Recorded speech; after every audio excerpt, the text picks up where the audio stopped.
Welcome to the latest episode of No Labels Talks, our podcast. I'm Holly Page here with friend and colleague Ryan Clancy. Hey, Holly. Hi, Ryan. So, Ryan, what a whirlwind political season it's been already, with more to come. What are you thinking? I can't look.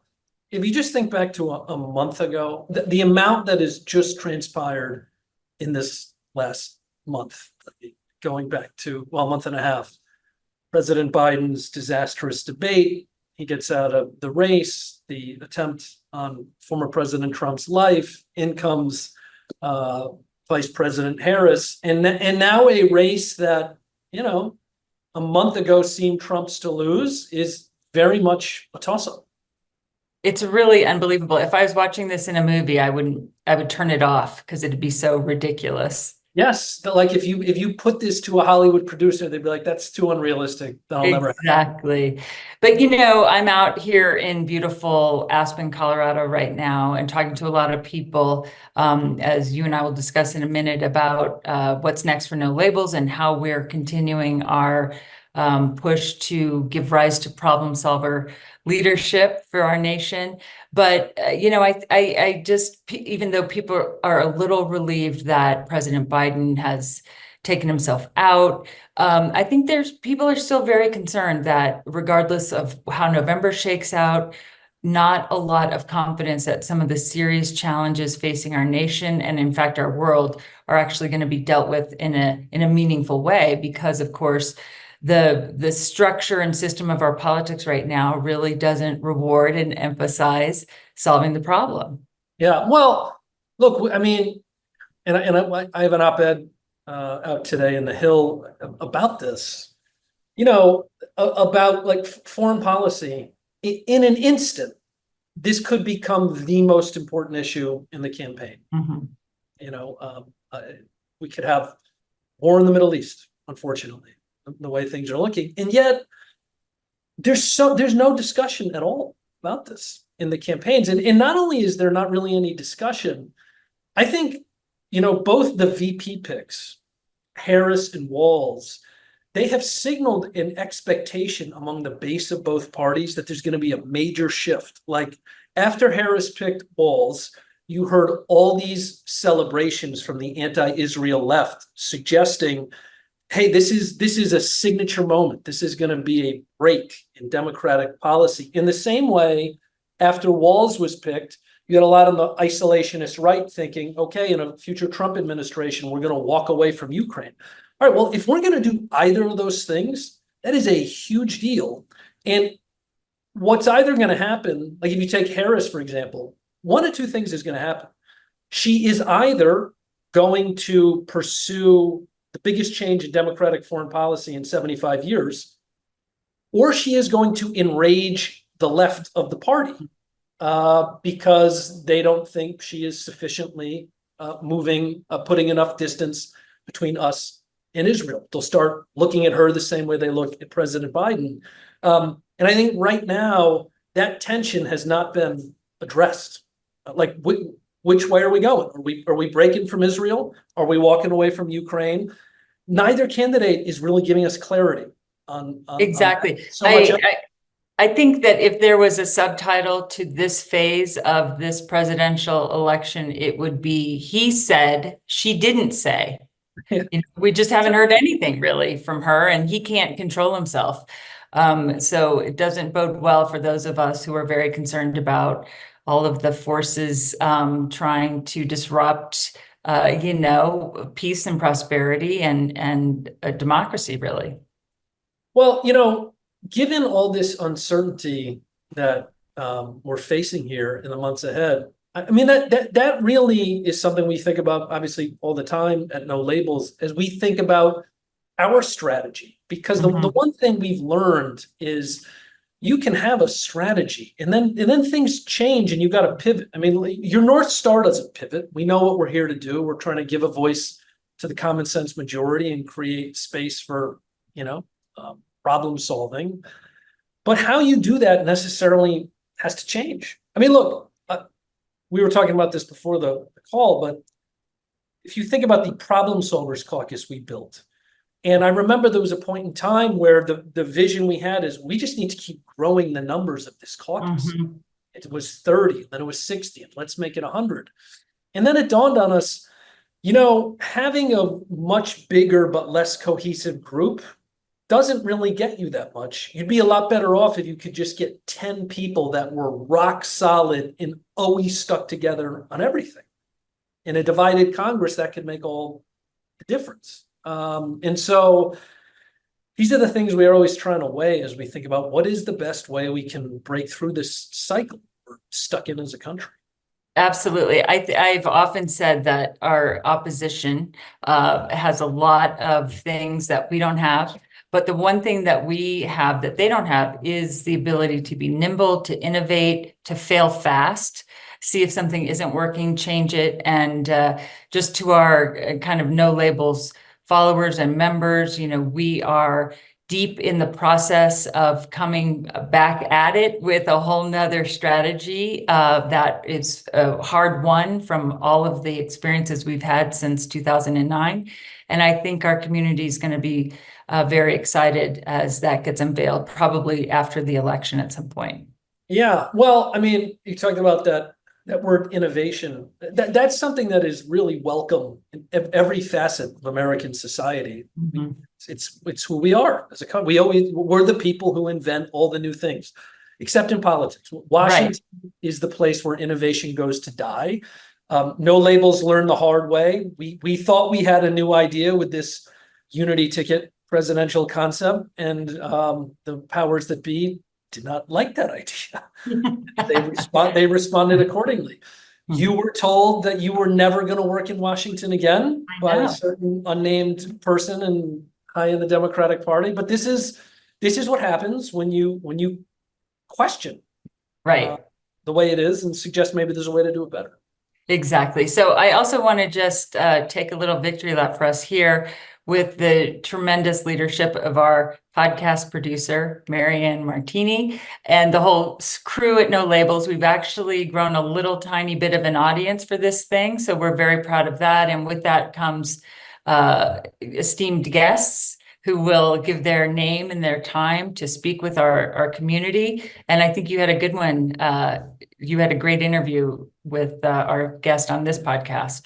Yes, we were able to get Chuck Todd, lead political analyst for NBC News, of course, formerly of Meet the Press. And look, it was fascinating to talk to him because he got his start in the '92 campaign, which is when Ross Perot ran, was really the high point for independent presidential candidates in a lot of ways. But he brought so much interesting perspective from that race. Had some really original thoughts on the state of this race, and also gave actually some great advice on where he thinks No Labels should go from here. So everybody tune in to Chuck Todd for this week's edition of No Labels Talks. Hi, everybody. This is Ryan Clancy, Chief Strategist with No Labels, here for another edition of No Labels Talks. And as all of you know, we've had so much change in the presidential race in the course of just a month.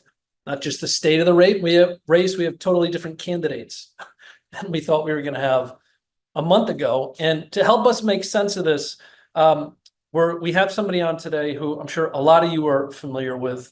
He is the chief political analyst for NBC News, longtime former host of Meet the Press, Chuck Todd. Chuck, thank you for being with us.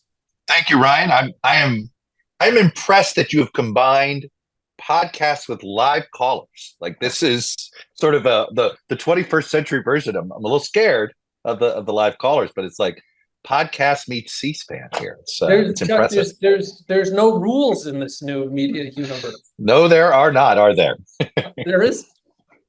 So, Chuck, I want to start with something you wrote yesterday, which is really interesting. Yeah. Obviously, as I said at the open, a month ago, we were looking at President Trump as probably the prohibitive favorite, certainly while President Biden was still in the race. And now, depending on which polls you're looking at, it's back to a toss-up. Maybe Vice President Harris is a bit ahead. You wrote yesterday that a lot of the Republican Party right now feels like they're stuck with former President Trump's obsessions. They want him to run on the border and inflation and other things they think Democrats are vulnerable on. He wants to talk about the 2020 election and crowd sizes and who knows what else. Do you have any sense from your conversations with people in and around the Trump campaign that there's going to be a pivot here soon? So it depends on who you talk to there. Those that have been with him the longest, that know him the best, that were with him in 2016, they still have it in their head that they can get him there. We'll see. I think that what I'm witnessing is something that frankly happens to a lot of candidates who have had success and then suddenly are facing a potential failure, which is they gravitate to what they think worked best for them the first time. And what I would say, without getting into putting him on the couch, if you look at Trump's experience in politics, and I always think that the thing that political consultants, I think, sometimes have the hardest time when they give advice to candidates is that they give advice based on the environment, not necessarily advice based on what that candidate is capable of. And at the end of the day, right, he is going back to when did he have success first? 2016. And he's trying to recreate that. He wants to be the insurgent. Well, against Joe Biden as sitting president, he got to play insurgent again, right? It was a comfortable place. It was in many ways the same campaign he got to run in 2016. We saw he wasn't good at being the defender of his policies in 2018, the defender of his presidency in 2020. And now all of a sudden he's been thrown into the position of being the quasi-incumbent. Ironically, I think he looks like he's in the same position Hillary Clinton was. The voters perceive him as the incumbent, and he doesn't get any of the benefits with incumbency, right? In some ways, it's only the downsides of incumbency he's dealing with, not the upsides of it. Where before, he got some of those advantages of being a former president without having the responsibility dealing with it. So I think I don't think you're going to see him suddenly become Mitt Romney. Okay. Yeah. Or, the example that the campaign that many Republicans would like him to run is the George H.W. Bush campaign from 1988, which began in August, basically, that 90-day period. They just turned Michael Dukakis into Liberal for America, period. And I don't know, one thing we know about Donald Trump is George H.W. Bush was comfortable running essentially a campaign that wasn't about him. I don't think Donald Trump's capable of running a campaign that isn't about him. And I think ultimately that's their struggle. Now you could argue that if you look at what the Trump supporters and where he's strongest, I don't think those folks want policy. So I don't know if it would be, you can't be, when you try to pretend you're something that voters know you're not, they'll sniff that out too. So if he suddenly sounded like Mitt Romney, I think people would wonder what happened to him. Is there an alien abduction? Something like right. that.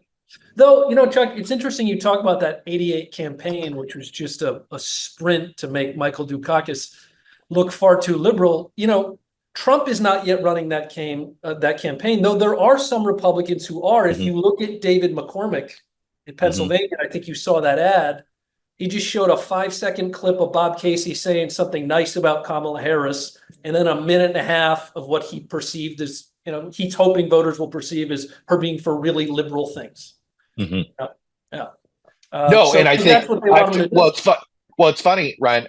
I was talking to a whole bunch. So, you have folks that are close to Trump, and then you have the folks that are sort of the party strategists who have to deal with this, who don't work for the campaign or are working for these other campaigns. And they said, look, they're going to do what they can to run the campaign they think Trump should run.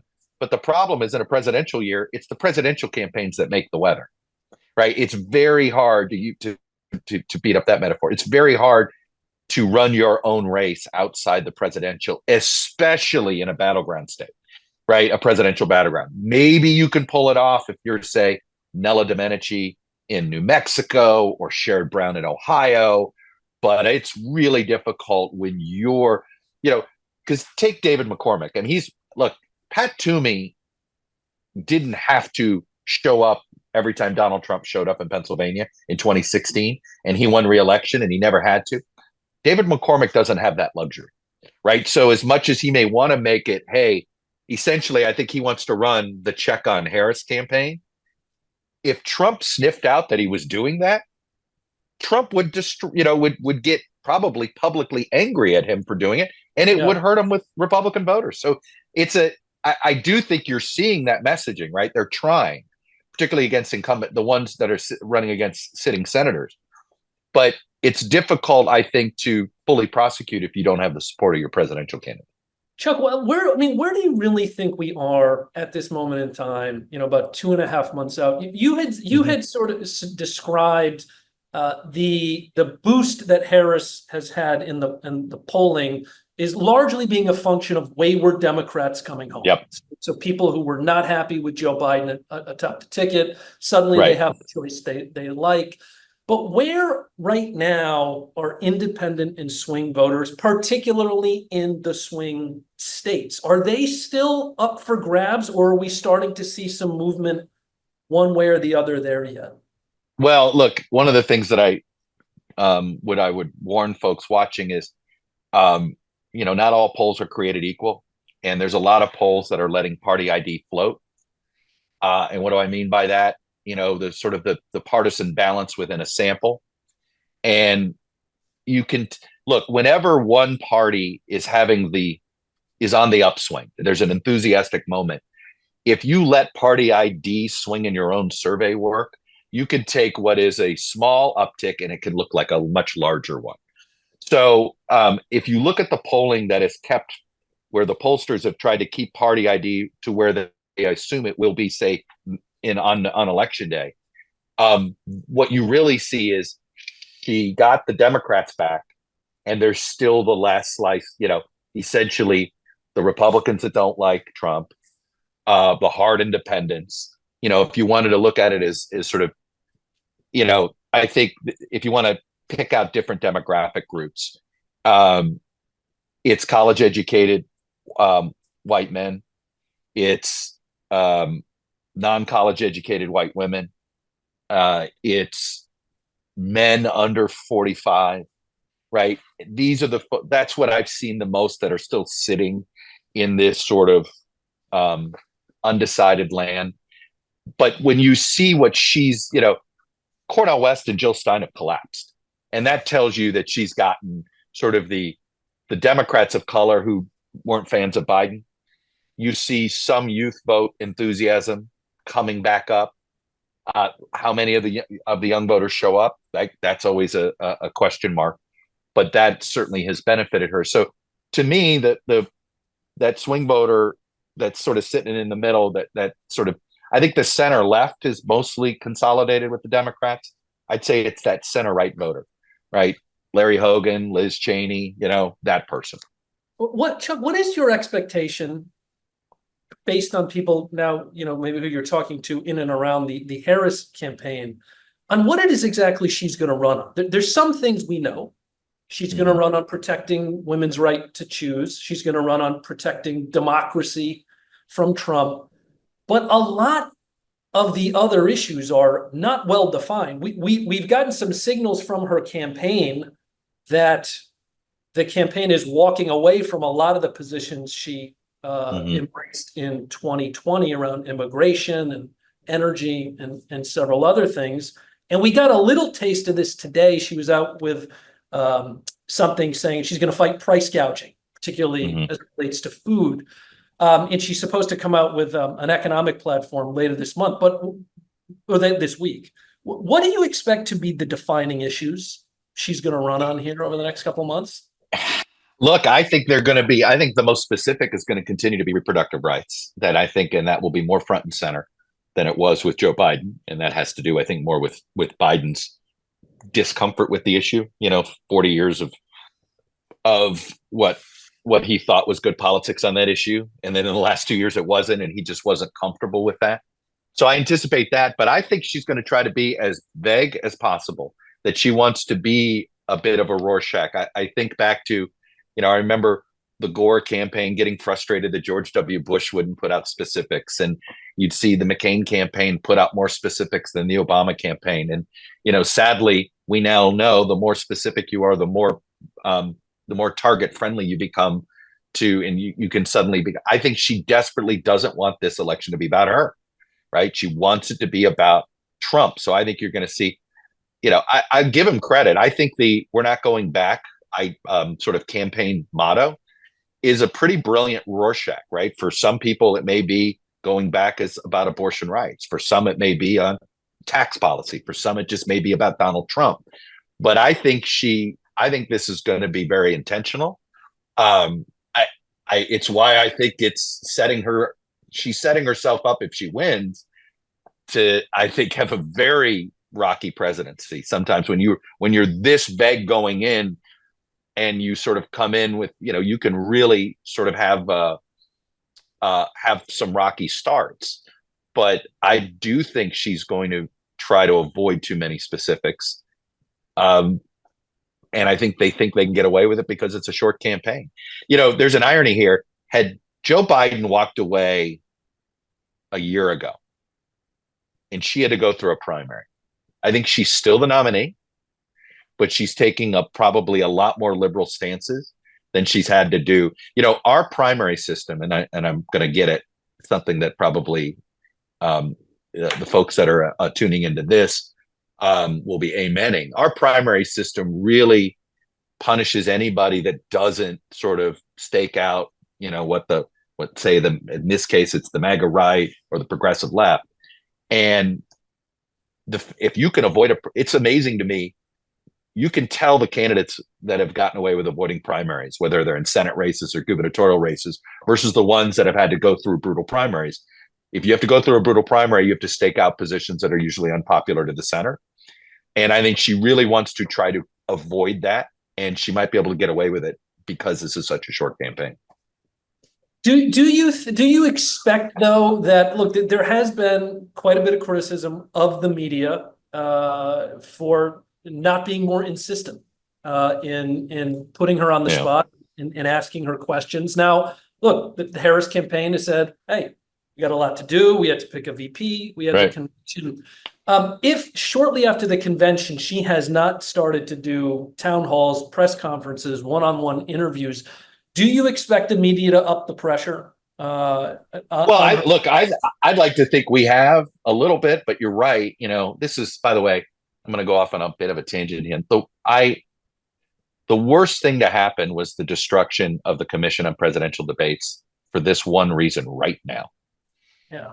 Because so many media outlets want a debate, they're basically trying to be overly friendly with both campaigns.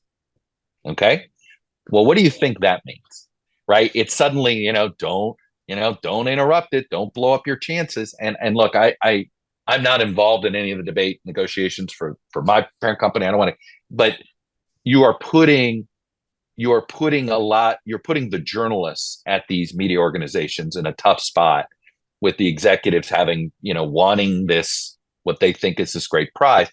The whole point of the Commission on the Presidential Debates was to keep the news organizations out of this, so that these cross pressures weren't so intense. And so I'm just making my own personal observation here. I say this a million times for aggregators out there that might want to cherry pick something, but I am concerned that everybody is sort of tiptoeing around both Trump and Harris right now because they desperately want these big events, when we had a nice system that actually avoided this potential problem. Now, on the specific, look, I think Democratic voters are going to be upset if she doesn't talk soon. Yeah. They're always, they're always a little more insistent. Republican voters are so distrustful of mainstream press. They don't, it doesn't matter to them if Donald Trump won't sit down on Sunday shows, right? Democratic voters expect to see their candidates having. Now, do I think she sits down on Sunday shows? No. Do I think she does, Ann Anderson Cooper or Rachel Maddow, stuff like that? Yes. But even those, look, anything to put some meat on the bone. I just look at it, hey, I think voters need to see something, and you want And you want to see if she's, how she does at these town halls. The last time we saw her as a candidate, she wasn't very good at this. Yeah. Now, she was good in her debate against Mike Pence. I think she's really good as an advocate for a ticket. What we don't know yet is she good at articulating her own vision? Yeah. And I still think that's an unknown here. I want to identify a vulnerability you identified for former President Trump, which I thought was fascinating, which is you were talking about how in 2016, on some very fundamental level, Hillary Clinton did not respect Donald Trump as a candidate. Mm-hmm. She just didn't take him seriously. And you think former President Trump is committing the same sin with Vice President Harris right now, that he is being so disrespectful to her, mm-hmm. That you think it's really going to chase away voters he otherwise would have a chance to win. Can you talk about that a little bit? Yeah, look, I think deplorables is probably the shorthand for the Hillary. But remember, she got so frustrated that how could anybody even think he's qualified for this office, right? And then she lashed out at his supporters, right, by calling them the basket full of deplorables. I think that's a mortal sin, right? Whenever you're attacking the voters, it's just a mortal sin by candidates. And there's a long line of losers who have attacked the voters. Winners usually don't attack the voters. You can say, hey, we think you're being misled. That guy's lying to you.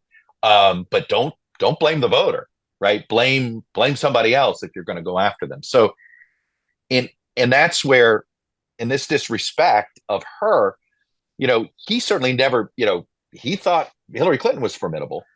But it says something else. If you don't respect, there's that swing voter in here who frankly isn't convinced either party has all the answers. So for instance, look, I think that no tax on tips is a terrible economic idea, terrible tax policy.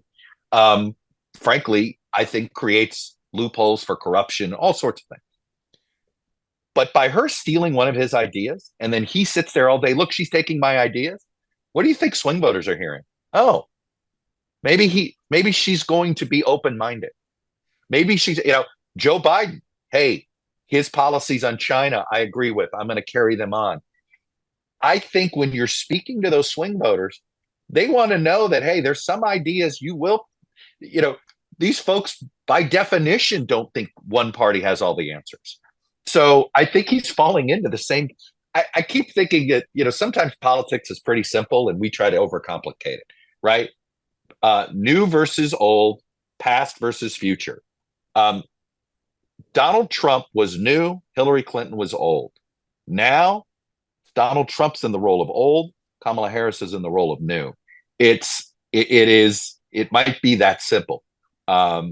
We'll see come election day. Look, she hasn't had a time in the barrel in the last 6 months, and I do think outside events all play against her. The Donald Trump, the Donald Rumsfeldisms are known knowns, your known unknowns. How about the unknown unknowns? War between Iran and Israel that breaks out before November probably benefits Trump. You'll have swing voters going, ooh, we need a former president in there, not the untested vice president. A massive, let's say commercial real estate takes out 10 banks between now and November 1st. We have a bunch of bank failures because of this coming apocalypse in the commercial real estate. If that happened right now, again, that sort of thing. So, I do think that for the most part, new usually bests old, but there are a few places where things win a certain direction. Suddenly, that could be an advantage for Trump. Chuck, before we get to some audience questions, I just have a couple last ones for you. One of which is about the media, which Americans don't agree on anything except for the fact that they don't like the media, and I'm sure you will not take offense to that. I mean, it was 70% of Americans said they had a great or a fair amount of trust in the media 50 years ago. Today, right, it's under 30. My question for you is this. Is there a way back for the legacy media to rebuild that trust? Or is it going to take new media institutions entirely that are going to have to fill that void that currently exists? So I do not speak for my corporate overlord Comcast, NBC News, I'm employed by NBC News. I'm going to put it as I'm skeptical legacy media can restore trust on their own. My theory of the case is it turned out the law that I've always said what gave national media trust is when local media was reporting the same thing. In that, people, the local media has more trust with Americans simply because everyday Americans get to fact check local media every day. They just look outside. What's the weather, right? Like so it's in a weird way just the simple stuff that you turn to local media for, weather, traffic, stuff like that. If they're wrong, right, suddenly that would be they would lose market share immediately and all of that. The disappearance of local media, where you've had people that they don't have any really local media source that has anything, is trusted or is well financed. They just have gravitated toward their tribal national news outlet, right, and sticking in a tribal out. I guess I look at it this way. Every time we've had a new technological advancement to share information, we've had new media pop up to become the legacy of that day. The best example I use is Life magazine couldn't have existed in the 1850s because we hadn't figured out how to reproduce photographs as quickly. But it could come in the early 20th century because the technology allowed for that. CNN could not have started in 1969 because the ability to have satellite live shots, it was basically you needed contracts with NASA to do that. By 1979, that was a viable option. We have not, I would argue, had a news organization start up that has taken advantage of this one fact. You can now be live anywhere around the world. And I mean anywhere. Like, put it this way, 15 years ago, we had something called Where in the World is Matt Lauer? And it'd be like, look at this. We're live from like the Gobi Desert, and it was some amazing technological marvel. Now, some, eco-tourist is, whips out their phone and is broadcasting live from the Gobi Desert, right? Which means you also can go anywhere you want. And yet we have a national news mindset of sort of one stream at a time, right? When, we really could use, and I'm going to praise my corporate overlords here, we could use what I call gold zoning of news now. If you watch the gold zone during the Olympics, which there were so many different Olympic sports you couldn't, but you had somebody, I'm going to take you to the end of this race and the end of this race. And I was watching handball and I'm watching climbing, stuff I never would have on my own watched. Well, we stopped doing that. Headline News and CNN did that in the 80s and arguably in the early 90s. And we haven't done that. We haven't taken advantage of these, So I think that a supersized investment into local news that is sort of sets up local news as sort of an information help desk. That's the North Star, where news is sort of adjacent. Look, 40% of this country seeks out news. About 60% seeks out other information first, not necessarily news. I think what we've lost is the news business only tried to figure out how to make money off the 40%, and they stopped figuring out how to inform the other 60. I think if we go back to a sort of local first mindset, that sort of where even our national coverage was localized first, I think that's the step into trying to fix this. Semi full disclosure, as I sort of figure out what I want to do next, I'm like knee deep in that world, trying to see, is it best to do that on a national level? Do you do pilot projects? Like, there's a lot of interesting little attempts out there. Most of them are nonprofit, and I think nonprofit, frankly, is code for leans left. Yeah. I'd like to find a for-profit solution to this, to be frank. But I think there is real opportunity out there. You sort of see people are frustrated. I think when people say they don't like the media, liberals don't like the conservative media and conservatives don't like the liberal media, right? Like, everybody's angry that the other side even exists. When we, where I think if we could go back to sort of first principles of journalism on a local level, that'll trickle up again. Unfortunately, on the national level, the incentive structure in my business is to go partisan if you want to survive and make money. Yeah. And that's a problem. And that's certainly the world I didn't want to be a part of.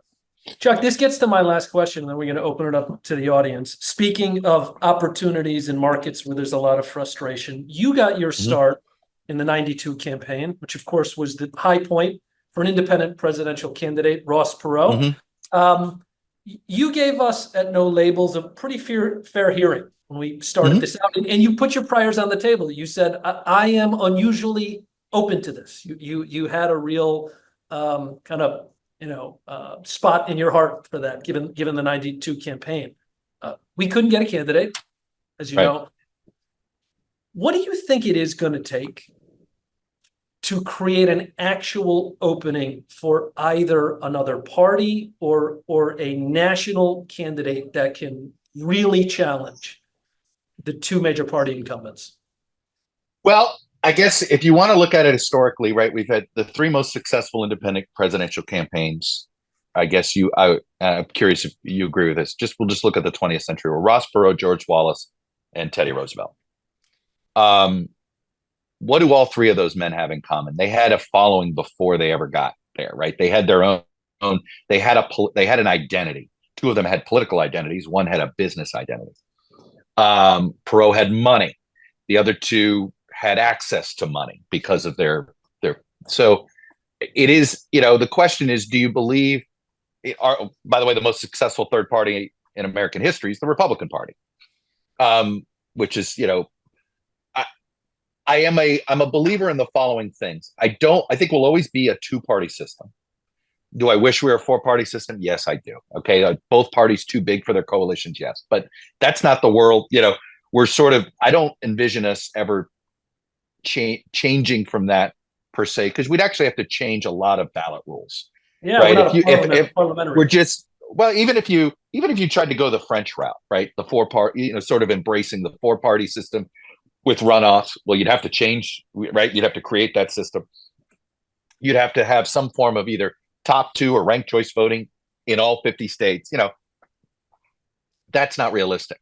But think about what those three third-party candidates, though, did do. They forced both major parties to reform. And there's always a moment where the frustration boils over, where suddenly that candidate can have traction. I do, I think that, I think we all thought, you guys did, that Biden versus Trump was potentially this moment, that we were going to get there. It didn't happen, frankly, because the Democrats were very aggressive. They were not, they feared this, they feared, and certainly they had some polling. They did not welcome us into the same. No, they were petrified that it would, because I think they know that their coalition, right? I've always said, I got criticized by the left when I said this. Joe Biden never had a base. Okay. And I don't say this, it's not meant to disparage him. He just didn't. Barack Obama had a real base, right? He had a political base. People wanted Barack Obama to be president. Joe Biden's base was, he wasn't Trump, right? And that's why it was a coalition of voting against.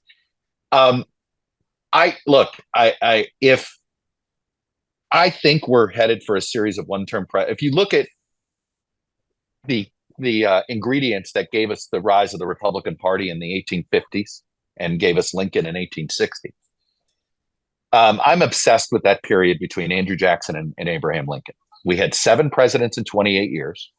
6 of them essentially were shoved out. Some lost. Some their own party said, we don't want you anymore. And they were all, by the way, won their nominations because, no, I can bring the country together. No, I can solve the problem. I can do this. So are we one more election away from that moment, right? Is this 1850 and then, or 1852, and then we get to 1856, which was the first Republican convention, right? That sort of planted the seeds and then gave us Lincoln in 58 and all of that in 60. Are we 2 elections away? I mean, we're already about to do something that we haven't done since the 19th century, which is we're going to have 2 one-term presidents in a row, period, without death, something, everything else in the 20th century has an asterisk to it, right? Ford was never elected. Johnson was 1 term plus. Truman was 1 term plus. Coolidge was 1 term plus. Hoover was one term, and then but we haven't gone not since the 19th century. And I don't think that's an accident. We're sort of in this same, we're having the same dialogue. Who's an American? What's our role in the world, right? We're in the middle of a transition in our economy from industrial to whatever we're going to call this service economy, tech-based economy, global economy, however you want to describe it on any given day. So, if you told me that Harris, if I went into a coma and I woke and then you told me Harris won, I would say if she has a failed presidency, I think both parties will have disqualified themselves enough that I think maybe 28 is the opening. But it is on her, or Trump, whichever it is. But if the next presidency is a failed presidency, whether it's Trump or Harris, I think what we've learned on this, it's sort of while maybe the country was ready for a third party in 1856, but it took them to 1860 to elect them. Maybe the country was ready for a third party in 2024, right? But maybe it's 2028 or maybe it's 2032.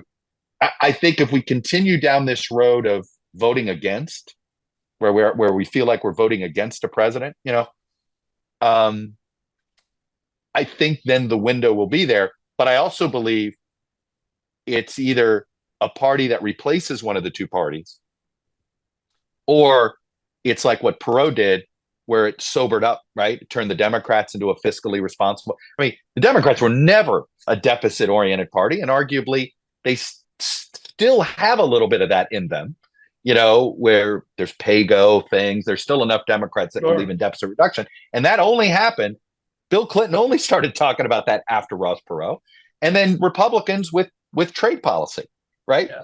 Perot really pulled the party in a different direction. So I think third parties, even when they fail, can successfully reform the two major parties if they're really good campaigns.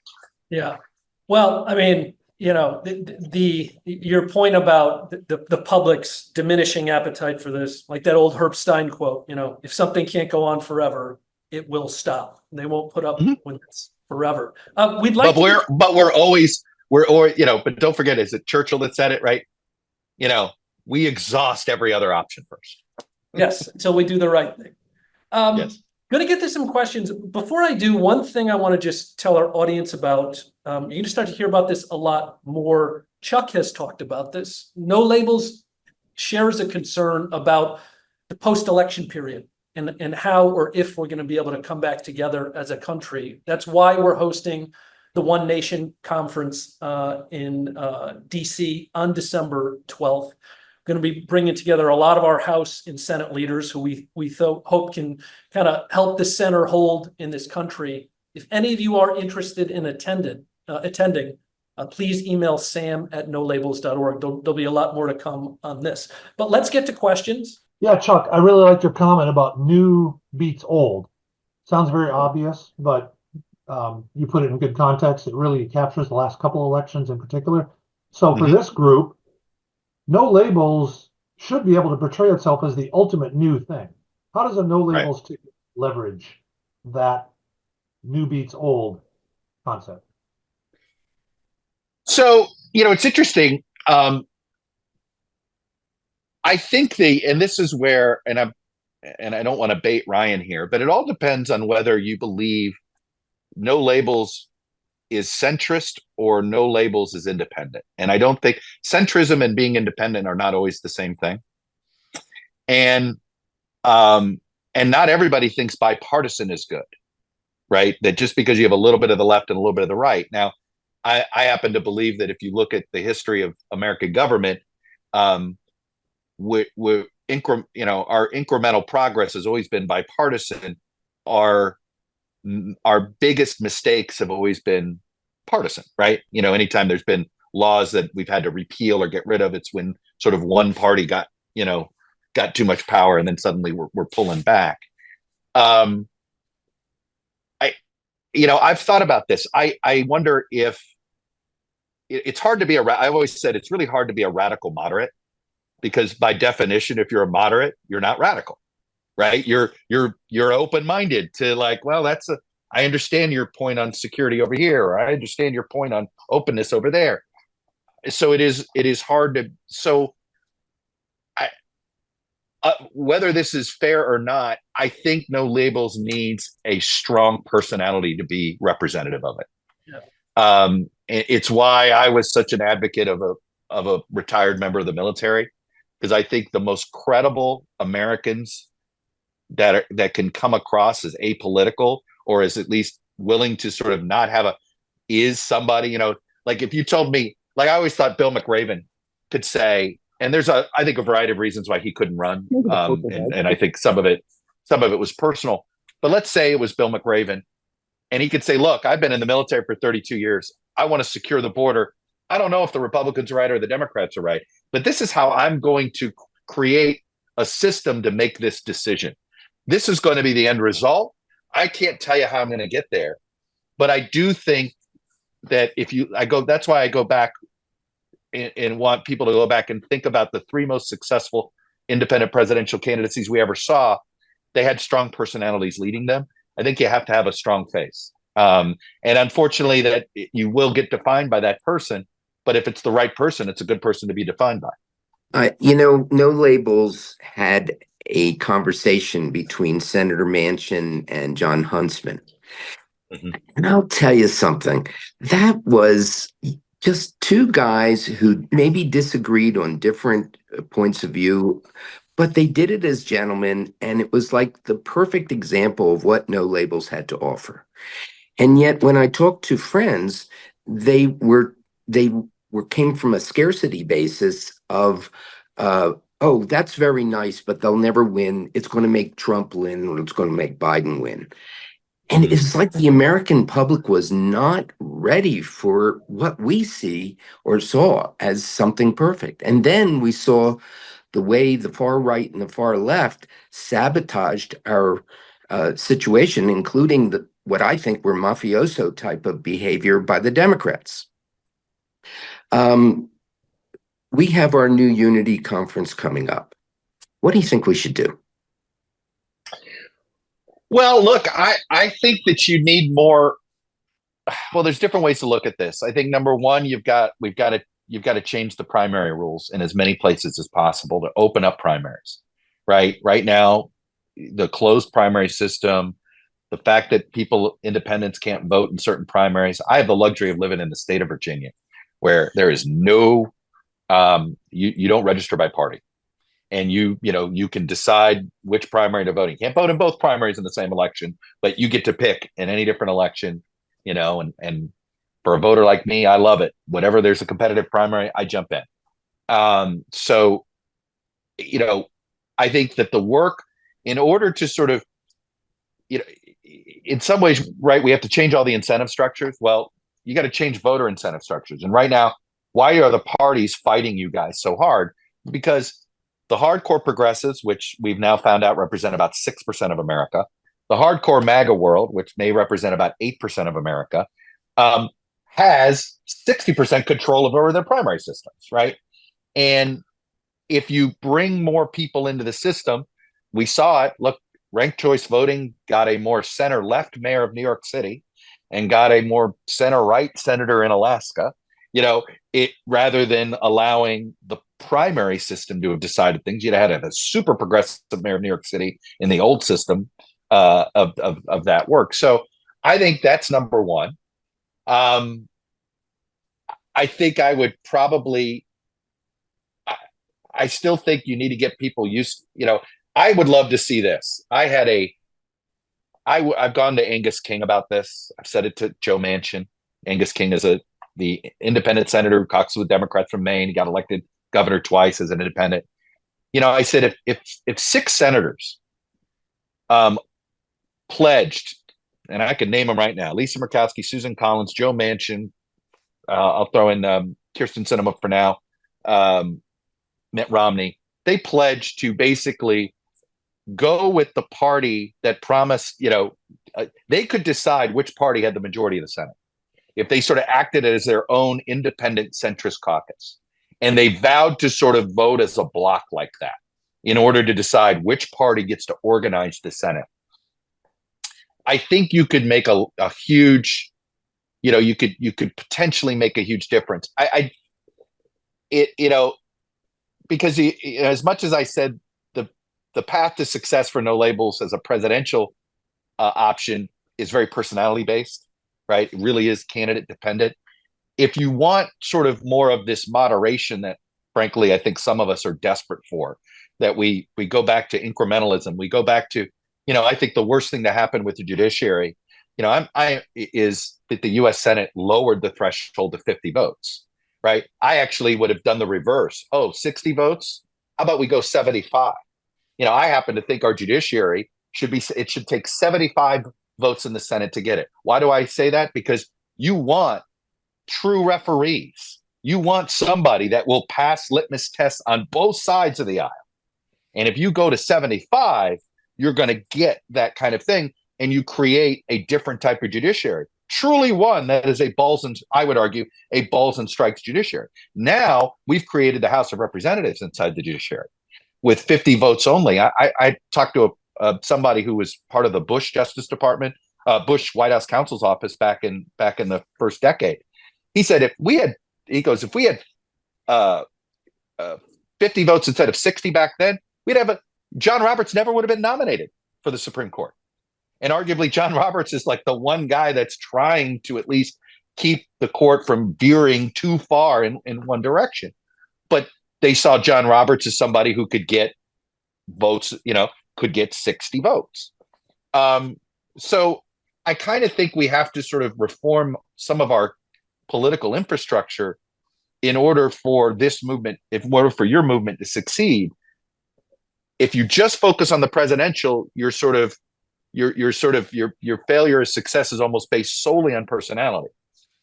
I would try to figure out, focus on changing the rules of primaries to open it up, right? Dilute the power of the far left and the far right. That's job one.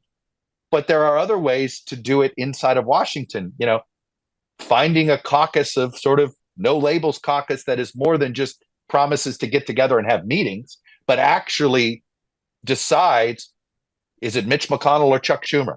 Or in this case, is it John Thune and Chuck Schumer? Which party gets it? Well, it depends on what they pledge to do for the center and what they pledge to get done. So those are some of the other areas that I think your movement could have an impact on. And I think there are already people who, Angus King may be in his last term, right? Look, I think the new senator from West Virginia, Jim Justice, if I think he's going to be sort of what Manchin was to the Democrats, this guy's going to be to the Republicans. But I think he's going to be a player. Elisa Murkowski, you've got out there. There's an independent running in Nebraska, by the way, where the Democrats have decided not to field a candidate. He's sort of trying to be tough on border, pro-union. Look, he doesn't have a chance, but I bet you he does better than a generic Democrat would have done. So I think I would be exploring those areas because I think you need more bodies on the battlefield here than just hoping it's a presidential candidate that sort of gives life to the movement. Yeah. Chuck, thank you so much for that. And thanks for coming on. We really appreciate you. Thanks for inviting me. I enjoyed it. And everybody, thank you for joining us here on No Labels Talk. A lot of talks, a lot of twists and turns ahead. Look forward to seeing you all next week. Until then, everybody, enjoy the rest of your week.